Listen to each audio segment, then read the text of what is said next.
I'll call the meeting to order. First item is the Pledge of Allegiance. I pledge allegiance to the flag of the United States of America and to the republic for which it stands, one nation under God, indivisible, with liberty and justice for all.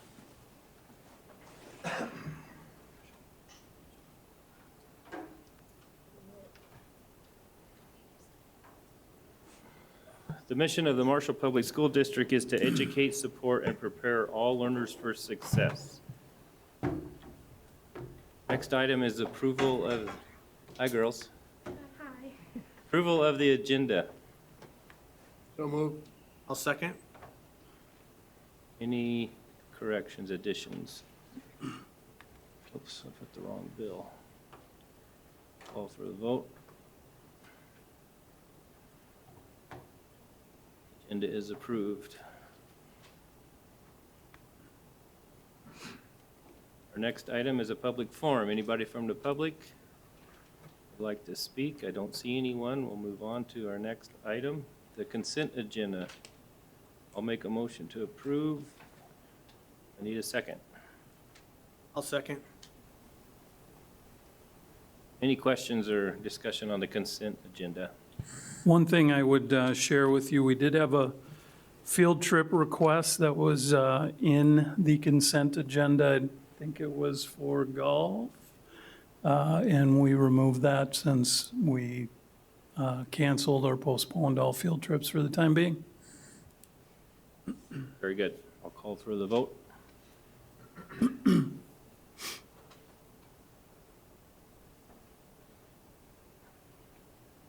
That is approved.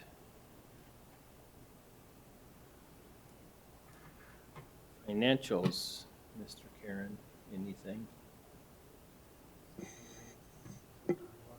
Oh, I'll move, we approve the financials. I'll second. Now you can have discussion. All right. Actually, with the financials, there wasn't anything that really stuck out. Everything was basically the monthly. We had a few capital things go through, and then you'll see each month you'll see the building construction fund, what's spent, and at some point we'll put together a report for you guys to kind of show what dollars have been spent for the building construction. Give you a little more detail, so you can see that. All right, thank you. I'll call the vote to approve the bills.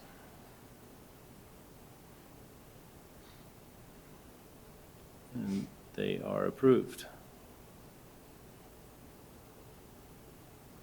Any more on the treasurer's report? Yeah, I just wanted to point out, you'll see the transportation fund balance. It's a lot lower for fiscal year 20 than the previous years. There's an adjustment, a journal entry that's done, moving funds from the general to transportation, and that actually is $289,000 that the journal entry went into March. So I just didn't want that to shock anybody that the fund balance is quite a bit lower than other years. It's actually a little bit higher. Thanks, Dion. Board reports, any updates from the board? None? I was scheduled to attend the Minnesota's Education Day at the Capitol. Those events have been canceled. So, Yeah, along with everything else it appears. yep.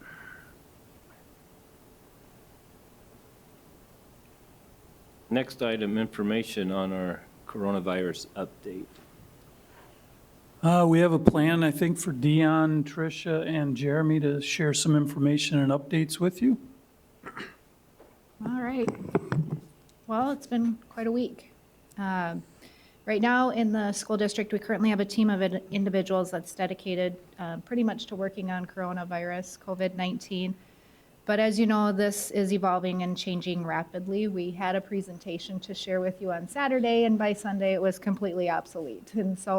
And as we're speaking right now, I believe the governor is probably holding a press conference, and so some of the information that we're sharing with you might change as well. So right now I want you to know that this team is receiving multiple forms of communication from a variety of agencies. We are receiving our guidance from them, including Minnesota Department of Health, the Minnesota Department of Education, CDC, Southwest Health and Human Services, plus many, many other agencies. You know, as you are aware, the governor has issued a statement sharing that schools should be closed March 18th through the 27th to allow staff time to develop their distance learning plans. As part of this plan, the governor has also asked that school districts have a plan in place for food service and childcare. And Dion and Jeremy are going to expand on that a little bit more, but we've been working hard and we feel like we have some plans in place and we're ready to roll that out as of Wednesday already. Once we learned of the school closures, what we did as the team of individuals is we sat down and we implemented what I would say is similar to an incident command structure. We knew that there was a lot of things that need to be considered, and so we've asked our leadership team to really step up and help in a variety of different areas. We identified what those essential functions were to Marshall Public Schools, and we've rolled that out in that incident command structure. We try to continue to share updates with staff and families as often as we can. Like I said earlier, this is evolving and changing, and so we're trying to learn as we go. To date, we've sent out 4 parent communications. We're going to try to send another one out probably later tonight. We've updated our district website, so we have a dedicated page on our website to the coronavirus, where we'll include information, daily updates from the district, resources such as CDC, Minnesota Department of Health. We've tried to put some information out there in other languages as well. And so we are encouraging families to visit our dedicated page on the Marshall Public Schools website to receive information and updates.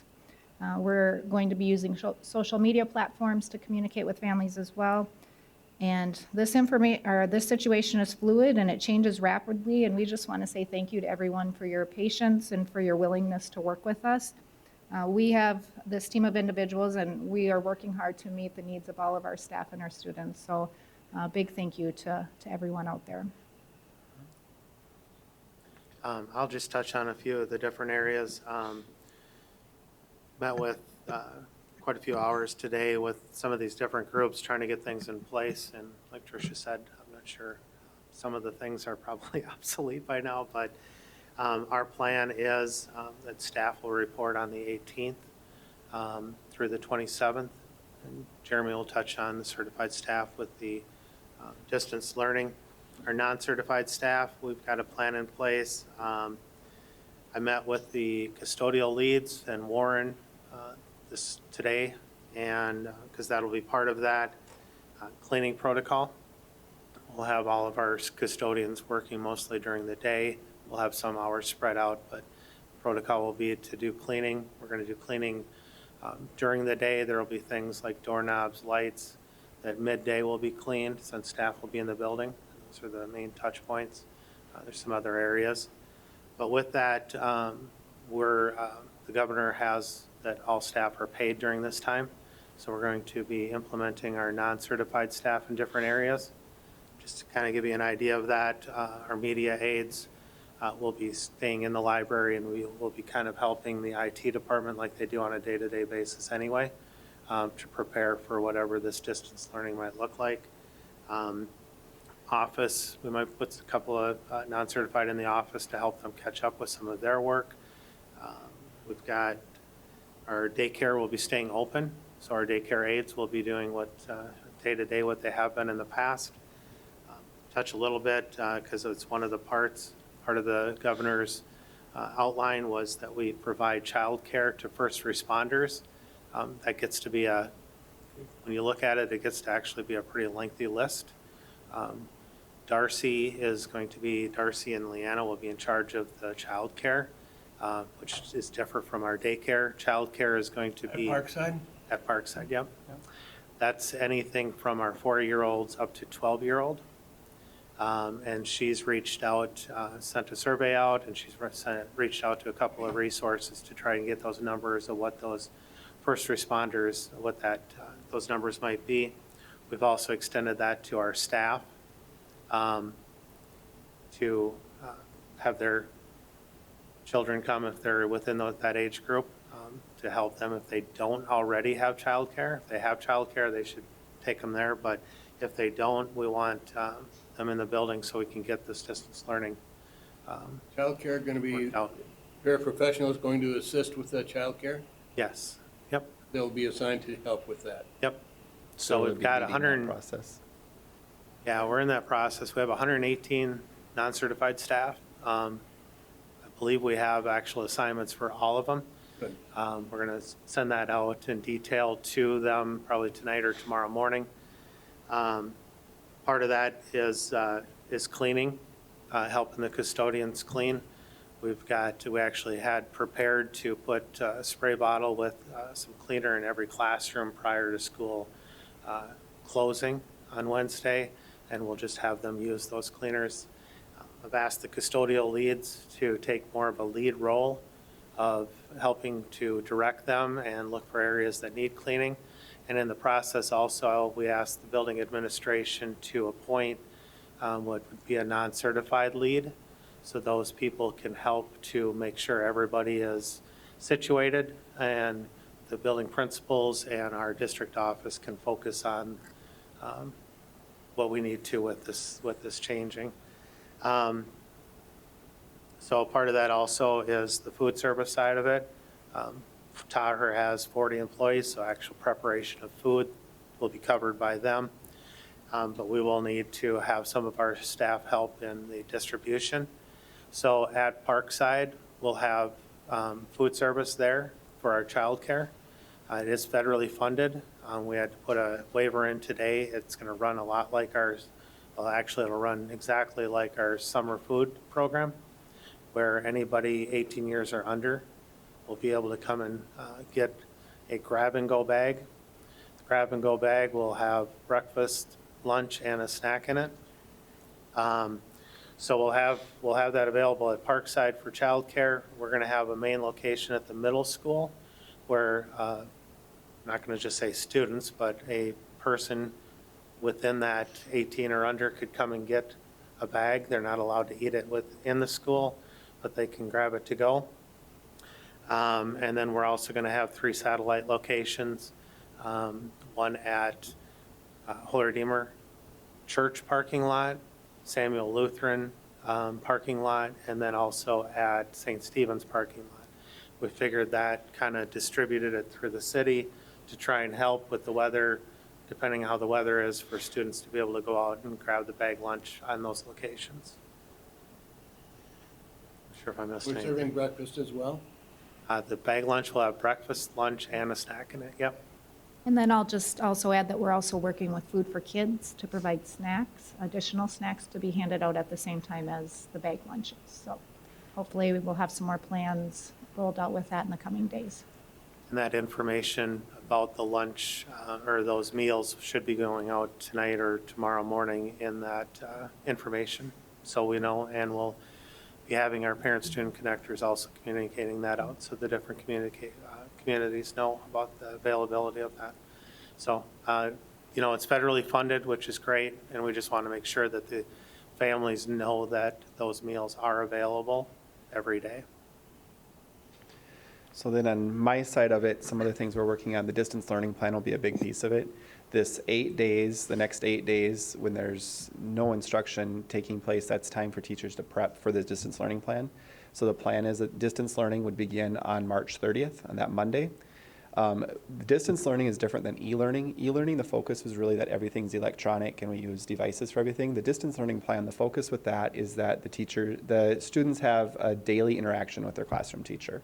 So our plans could look a little different, and it can be more text-focused than all electronically focused. So that's something that we've kind of set that as we developed what we had to get done. The distance learning plan kind of became a step 2 because we had 2 days of instruction to get through and kind of get ourselves organized. So distance learning, we've got those 8 days. That's really, we're going to put those plans together. That'll happen starting Wednesday. We will use our e-learning plan as our framework for that. So we'll start with that and then figure out what pieces don't fit when we're talking more than 1 day at a time. One of the changes we made is that end of the quarter was supposed to be Friday. We ended up moving the end of third quarter to today So fourth quarter starts tomorrow. That way, especially at the high school, that'll make a difference. High school students will get a chance to be with their fourth quarter teachers. So when they come back to school and are all of a sudden doing work for this teacher, they've met that person and know what class they're in, and the teachers get to meet the kids, so they know who they're assigning work to and that kind of thing. So that was a change that took place because of all this. We are working on details for special education and EL. One of the big focuses from the Department of Ed with this plan is that we have equity for all students, that we're providing an equitable access to instruction for everyone. And what that means for, especially for our special ed students, that's a piece that we need to work out, how we're going to provide that need. So we'll have non-certified staff available to help with things too. And Jackie and I met a couple times today to talk about that, and that'll be ongoing, hoping as we get more direction from MDE and from the state and guidance how we can meet that. And Beth and I are also working on the EL plan with that. EL testing, the testing has been a big question because we're in testing season. MCA test we don't have direction on yet, so we'll wait and see what comes with that. The testing window is long, but it all has to take place on site. We have some paper pencil materials, and we can't take those off site, but we can't have kids on site, and the online stuff is only, so I don't know how that's going to work with MCA testing yet. Access testing, that's our EL testing. We're basically done with that. We had a small handful of kids still remaining some makeup or some finished things today, so we're wrapping that up between today and tomorrow, and then we'll meet our deadlines getting everything back to the state with access. We'll be okay there. Another change that's going to take place is currently K through 4 does not have devices at home. We've been sending devices home from 5 through 12. That will change for the distance learning plan. So tomorrow, Parkside and Westside are going to send devices home with students. Today, the tech teachers or representatives are meeting with every classroom, talking to kids about how to use a device at home. We'll set up how to access and how to get onto your home Wi-Fi, and how to just kind of some parameters around how that's going to work, what that looks like. So those devices will go home, and students, all of our students will have access to a device at home. We have to work out the internet piece with some of that too. I know there's some local cable providers offering free access for families. We have some mobile hotspots that we can check out to families and some different resources available there. With that going home, especially for this purpose, but really for all of our students, we know there's daily students coming into the media center with different tech questions. So we're going to set up a technology hotline. Todd's working on getting that set up. So we'll have, like Deanne mentioned, some of those staff that do that in-house. They'll become like a front line for receiving those calls. We're hoping to have calls and emails and maybe like a chat box online kind of thing where you can call and say, hey, I need help with whatever it is. And the technology related, so we'll be able to meet those needs for students during the distance learning time. Remote instruction, a lot of conversation on that, how that works. We have a lot of good tools in place. Sarah's using, I think, Teams right now. So Teams is something we use with students. All of our students from grades 3 through 12 have access to it. We've used it there. It's been an option there. So that's something we can do a live meeting like we're doing here.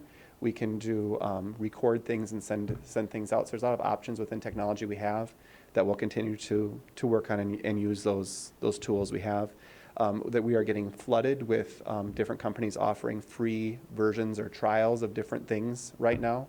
So that's kind of a blessing and a curse at the same time. It's great to have access to that, but if we give you access to something that you don't know how to use, we don't get time to teach you how to use, we're going to be cautious about what we take with those free things. But there are things available there too.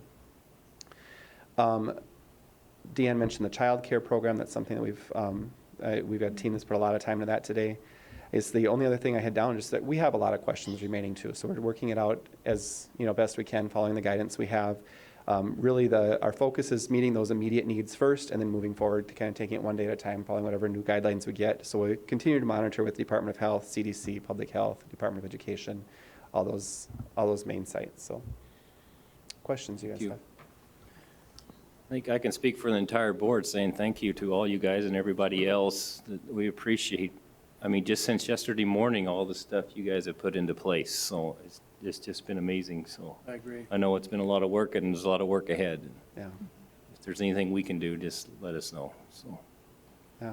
because I could help deliver meals or whatever you need. So Yeah. Thank you. We That's just the nice thing appreciate to this. the We support. have, the availability of staff through this. So reassignment for people, and I'm sure that's scary for people too, not sure where am I going to do tomorrow, but nice to have staff available. And we've had a number of people reach out, other institutions in town too, reaching out and saying, what do you need? We've had contacts from SMSU today. What do you need? We're here. So. Deanne, I have a question on the transportation piece. The governor said we will continue to pay bus drivers.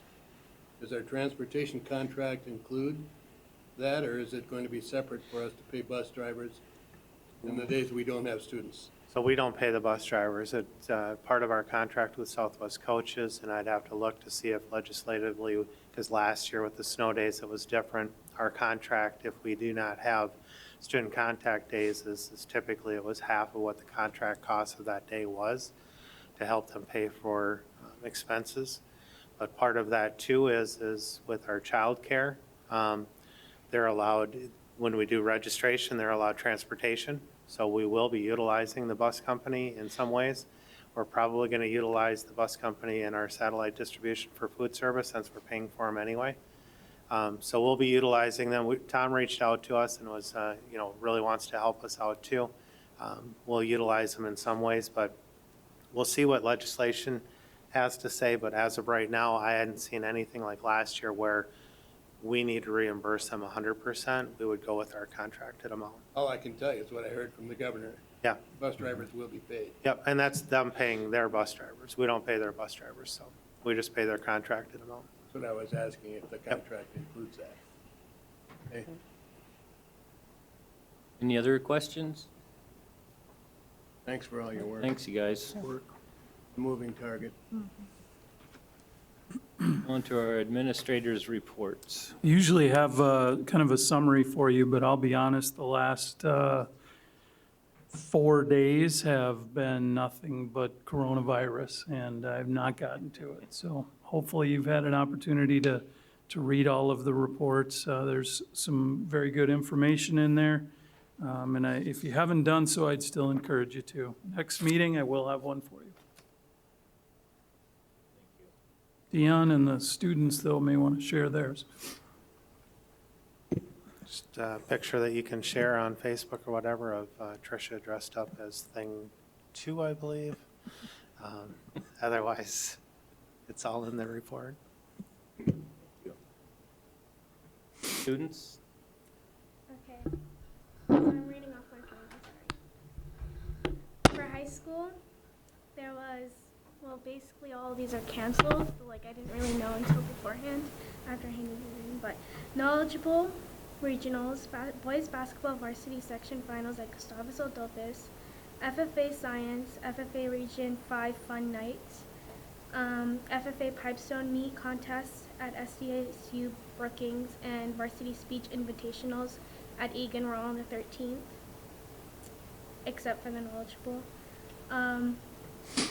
MHS popcorn and jazz concert, parent-teacher conferences, varsity speech subsections at Mount Wisconka, and varsity speech Big South competitions were on the 17th, but the last one. The middle school had their, quarter 3 concert general music 5th and 6th on the 17th, concert choir 7th through 8th, and pop choir 6th through 8th, the 17th. The conferences, grades 5 through 7 is the 26th. Parkside Elementary, kindergarten teachers, grade 11 meeting on the 2nd, and conferences on the 26th. Westside Elementary, 3rd grade concert at MHS Theater, and 4th grade concert at MHS Theater on the 26th. And then for Maytech, conferences on the 2nd, and the end of the quarter was supposed to be on the 20th, and there was supposed to be no school on the 23rd because of a teacher workshop, and there was supposed to be Still first no day of school on the quarter 23rd. on the 24th. No. So, Thanks, guys. So everything today and later has been canceled, Yeah. so. Thank you. The calendar review, a discussion on the calendar. Is there any questions or? I would just say that we did have a calendar committee meeting a couple weeks ago. I thought there was really good conversation, which there is every time we look at the calendar.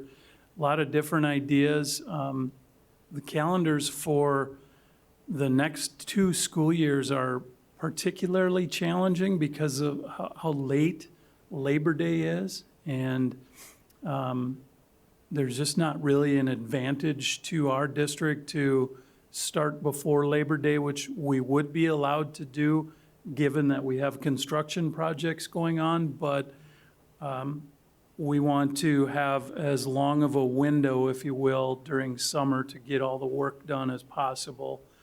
just at the off chance that the weather's not good, or even something like the coronavirus can put a crimp on the plans, the ordering, the delays, just a variety of different things. So, like I said, I felt the discussion went well, and what we've typically done is ask the board to approve next year's calendar, which you will do later in the meeting, or consider it, and then sort of make note that the calendar 2 years out, so in this case, the 2021, 2022 calendar is what I'd say tentative. You've had a chance to review it. It's sort of what we're looking at for that school year, but certainly a lot of things could change between now and then. We can try to answer questions if there are any. Just one comment, having gone through this last year, one of the things that's not on our calendar that I think we should add is graduation, especially when we get into a situation where we are still coming back to school after Memorial Day. There's a question usually, well, is graduation before or after, so might want to consider adding that onto the calendar so people know. So where is that on this calendar, Scott? Graduation? Believe it's June 4th. I think that's what we talked about. Friday, June 4th. Friday, June 4th? Mm-hmm. Any other questions? Thanks, Scott. Mm-hmm. We'll move on to discussion items. The first review of policy 711 to 722. Does anybody have any questions? If not, we'll move on to our action items. Approval of resolution relating to general obligation alternative facilities refunding bonds. So moved? I'll second it. Go ahead, Dion. So Tricia, if you could scroll down to the last page. Scott and I met with Jody and Barbie and Shelby from Ellers, and basically they notify us that they're very good about notifying us 2 or 3 times a year if there are any bonds that if we were to refund, we'd have some savings. And this bond here that we have, the alternative facilities bond, you can see it's part of the step down where the principal payments aren't until 2025, 2026. That's to help the taxpayers. So when the high school payments are done, it kind of helps with that tax payment. So what Ellers had presented to us, and I believe it had changed a couple of times because every day the interest rates are changing. This was as of The 11th. the 11th, yeah. So basically, it would be going from the current 2.65% to the 2.25%, which if that was our closing, and this includes any of our fees and everything, we'd potentially save about $97,000, close to $100,000. Again, being that step down, the first 5 years, you'd see a little bit on the interest that would be savings, and then the major savings would come on the 25th and 26th when those principal payments are due. So it's obviously a big enough savings that we feel that it's worth the work. We'll have to do ratings and stuff, but to help to offset some of the taxpayers, to save $100,000, it's definitely worth it to go through. So that's our recommendation. This is, thanks, Dion, did a nice job with that. This is sort of maybe what I'd call a trigger resolution, and it essentially says that if you approve this resolution, Dion and any school board officer can essentially approve the sale of bonds as long as the sale nets a savings of at least $50,000. So on March 11th, when Ellers ran the information for us, it was at like $97,000 savings, and that is a net of all other cost numbers. So it's not like it's a savings to taxpayers in our debt service. It's not like everyone's going to see a $40 reduction in their property taxes. That would be awesome, but still to be able to save our taxpayers any amount of money, and in this case, it would be at least $50,000, And as Dion indicated, depending on where the interest rates go, we're hoping that it would be closer to the $100,000 mark. Very good. Any questions from anyone? Call for the vote.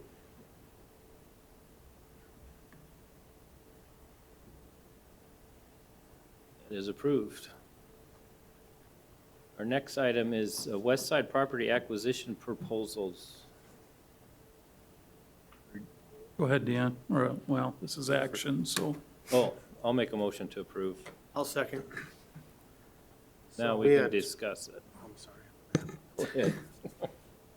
We had submitted an RFP proposal for the west acquisition of the west side property, sent it out on the 24th, and then, well, like Scott's memory, mine is escaping me. We had open proposals on the 24th of February. Sorry about that. And we received 3 proposals, and I put a tabulation out there. It's kind of a hard one to tabulate because all 3 proposals were quite different. We reviewed the proposals. We also reviewed the proposals with the Facilities Committee. Reviewed the proposals. We invited a couple of city representatives along with EJ from the county to get their input. And it was the proposal of basically all parties to recommend to the board to go with the MAAC recommendation. And what that recommendation kind of in a summary would be, and I say a summary because this would, you guys would be approving us tonight to pursue to put together a contract together with MAAC to present to you then for approval of actually going forth with it. MAAC's proposal was to demolish west side, remove all debris. Once that is done, then we would pay them $322,000. I believe it was 675 maybe? $675,000 that we had budgeted in the referendum for demolition. So it could be potentially a savings around $350,000. Again, potentially off the bond or paid back onto the bond or to the taxpayers with this proposal. And then also with that, I guess what was attractive to both the school district and the city is the proposal would be to put residential property on that with maybe putting some commercial as an option. That would, What's MAAC stand for? they're a company out of Montevideo, asbestos and abatement contractor. They've done work in the area. Also with that, they reached out to the city prior to submitting their proposal to talk about the zoning.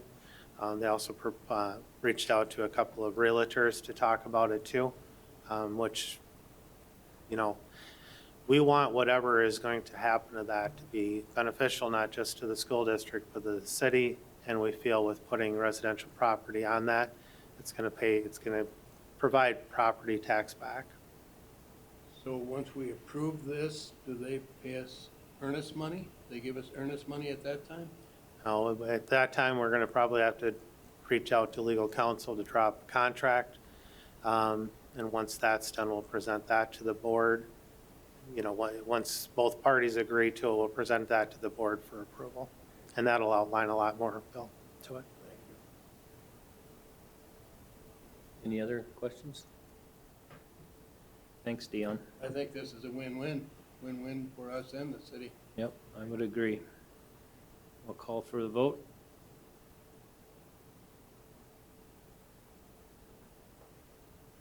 It is approved. Our next item is approval of Marshall area child care rate increases. I'll make a motion. I need a second. I'll second. Just briefly, this is, we take an annual look at our daycare and to keep up with expenditures, both salary and benefits along with other expenditures. This is the same rate increase that we did last year, and we try to keep that up. July 1st, we had switched it. It used to be January 1st a couple years ago. try to keep that July 1st, and then we try to do it early enough so the child care can send the contracts out to the parents so they're well aware of it prior to. So what is the total hourly rate with that increase? I'm sorry. Yeah, it shows it up It's up there. here. For I didn't infants, look up it's there. $470. Thank you.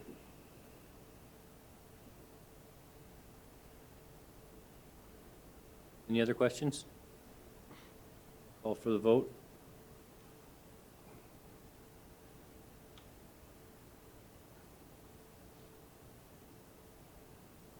And that is approved. Approval of the 2021 school calendar that we just discussed. So moved. I'll second. Thank you, Bills. Any further discussion on the calendar? Just bringing up what Bill brought up, put down the graduation date. Which is on it. I'll call for the vote.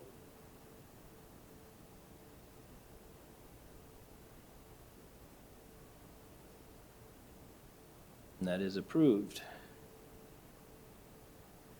Approval of the 2021 Southwest West Central membership agreements. So moved. Bill, second it. Any discussion? So one of the things that you'll notice on this agreement is that our contracts with the Southwest West Central Service Cooperative next year, all of our contracts total, excuse me, about $105,000 less than they do this year. And that's because we've notified them that we would like to hire our own special education director. And we would make up that difference, if you will, in whatever salary and benefits we're working on with that person. We'll still be able to access the special education services and variety of different things through the co-op, but for a variety of reasons, we felt like we would rather have our own director. Very good. Any other discussion or questions? I'll call for the vote.